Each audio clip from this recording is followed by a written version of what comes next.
Hello again, and welcome back to your reading. It is Wednesday.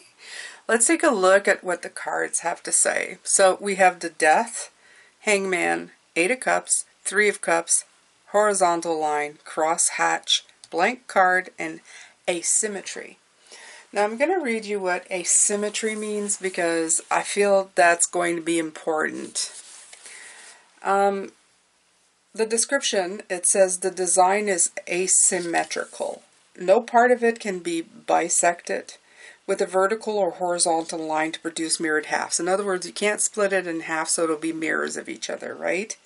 Yet it has a feel of being balanced because its overall composition and sense of movement. They do that with faces, if you've ever.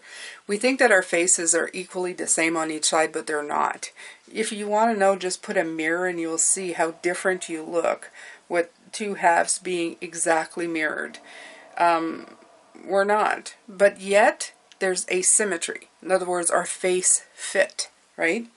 Most people confuse asymmetry with disorder, mess, or being unbalanced, but purposeful asymmetry is balanced by nature.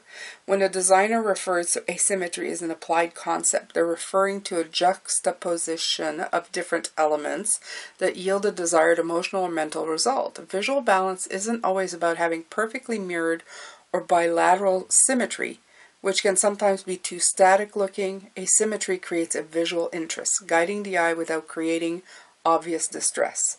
So it says don't mistake stagnation for balance. Balance is dynamic motion, always shifting and adjusting. Maintaining the status quo can breed resentment, boredom, and closed-mindedness. Try a new perspective.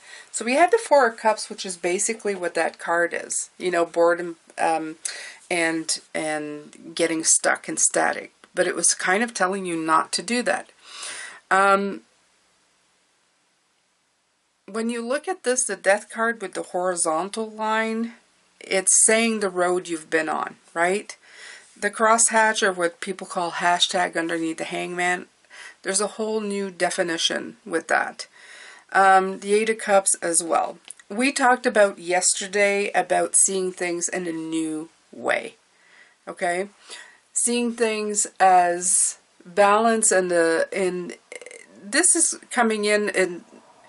We were seeing the imbalance, or what, let's say, okay, you were brought up a certain way, everybody in your village, let's say, was brought up a certain way. It would seem symmetrical. Everybody's doing the same, right? Mirrors of each other. However, it doesn't mean that it feels good to you. It doesn't mean that it feels right. It doesn't mean that you fit in.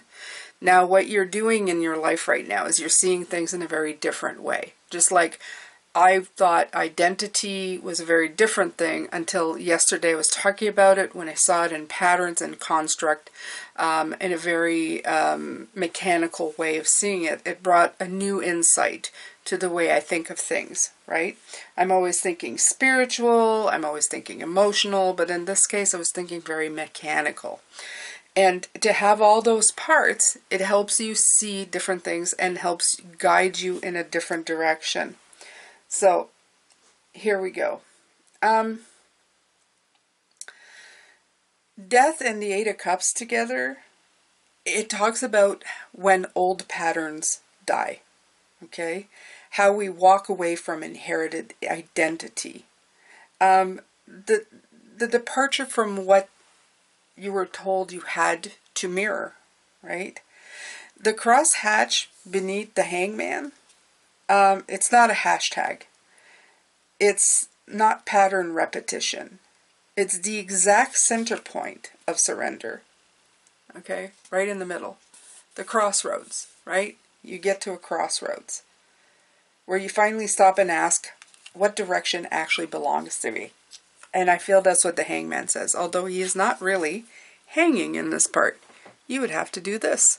So I love that. You have to change the perspective of the Hangman even on the card to get to see him in his, well, the way he's supposed to be seen, which is upside down, right? It's like they printed this card upside down, right side up. Whether it was done on purpose or not, it's kind of cool. So,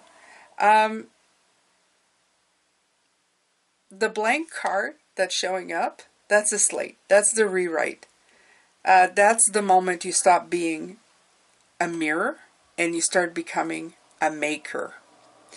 And then you have the Three of Cups.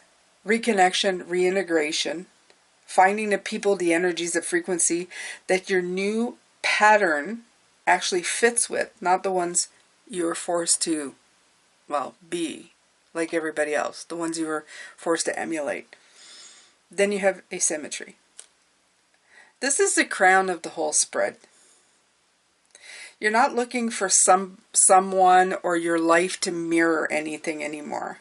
You're looking for what fits you, even if the fit isn't symmetrical, even if the halves don't match, even if the logic says the pieces shouldn't align, but they do. Okay? You're no longer mirrored.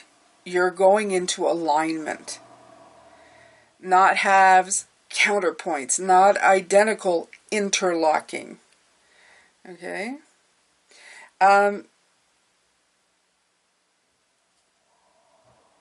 I don't know. At one point yesterday I thought, you're not real because you mirror anything. You're real because you choose what you fabricate next.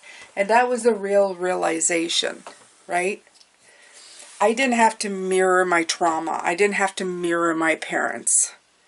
The only thing that's important right now is how I continue forward in my own life with my own beliefs, what I decide is true, what I decide is meaningful. It's not a foregone conclusion, especially with the horizontal lines, that everything's going to be walking or moving in the same direction. Horizontal line makes me think of this when somebody does this, you know, that line in the sand. It's that way. It's also the road. It's also the road that we go down, especially with the transitional card. But this road is telling us to take a moment and figure out where we want to go. It's asking us to get a new perspective on things, like I did yesterday. There's nothing wrong with trying to figure things out, to letting them hit you, even if sometimes it feels sideways. Those sideways thoughts come with the greatest thinkers on the planet and the greatest people who've invented things because they've actually taken the time to try to figure something out for themselves, for the world. They look at things and they turn them over. Just like this card. You have to turn it over to see what things look like from a different vantage point. So that's like standing at the crossroad with your hand under your chin, you know, tapping your cheek with your finger going, which road do I want to take? Do I want to go back? Do I want to turn somewhere? Or do I keep going straight through? It's all decision and it's all perception. Those are shaped by everything around you, but they're ultimately your choice. And when you start moving, you create a pattern that is yours. That's the important part in all that message. The pattern that you create, the one that you go forward, is yours. It's a mix of what you've been through. It's a mix of things that you've studied, the environment that you're in. But ultimately, if you piece everything together, you're either mirroring somebody, but at this point, you're taking all of these parts and you're making it your key.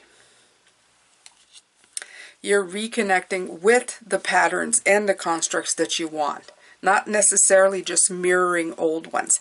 That's the part that's important here. But when you sit down and think, what constructs do I want to bring with me? Which ones do I want to leave behind? Which ones do I want to create something new with? You start getting the answers that you need to move forward. You start getting the leads and the intuitive hits and everything that you need to move forward. That's the most important message in all of this right now. This is the one that really opens up the door to possibilities, because it releases you from having to live in the mirrored constructs that we sometimes imprison ourselves in, and it also gives you the opportunity to build brand new ones from old parts and new parts, or new fabricated parts. When we put the power back into our hands in what we are constructing going forward, what we believe in, what we decide to put care into our lives, in the journey of our lives, we start making the changes that we need to move forward in a healthier way that is conducive to us, not everybody else, but to you, what matters to you. It's not selfish, it's not bad, it's you getting into alignment. I always put a little thing at the end of here, because as we're walking into a new generation of doing your very own thing, we have to keep in mind that harm no one is a rule that everybody should adhere to. In other words, you can be you without causing harm to anybody. Friction is good.